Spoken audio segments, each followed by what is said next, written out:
Punta kami sa school ng anak ko. This is my second time around na mag-attend ako ng meeting. Nag-book na lang kami ng in-drive kasi pag mag-in-drive kami, mas mabilis yung biyahe kasi dito kami dadaan sa may New City Hall papuntang Bukandala. Mas mabilis siya at mas mura pa yung pamasahe. Aside from that, nakakotse pa kami, di ba? Medyo excited ako ng a little bit kasi nga hindi talaga ako nag-a-attend ng mga meetings ng aking anak.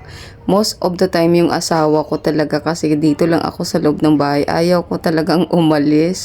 Pero this time, okay, support. Dalawa talaga kami ang pupunta. So, duman pala tayo dito sa New City Hall ng Imus, Cavite. Ganito kaganda ang City Hall namin dito. Bongga, diba? Ang ganda pa kuhanan ng video kasi ang ganda ng clouds. Blue talaga siya. Napaka-smooth din ng travel namin kasi hindi siya matraffic. Tapos, medyo malamig siya kasi medyo maulan ng konti.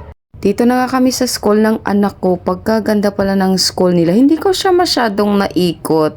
Medyo a little bit lang itong aking tawag nito yung aking video. And aside from that kasi wala akong selfie stick at medyo nasa shy ako mag-take ng videos outside. Mas gusto ko kasi pag nagbo-vlog ako, alam mo yung konti lang yung tao. It is because I am an introvert person. Para akong natutunaw pag maraming tao. Pero in fairness, napakaganda ng school ng anak ko. Imus National High School. Nakakamiss din bumalik sa ating high school life.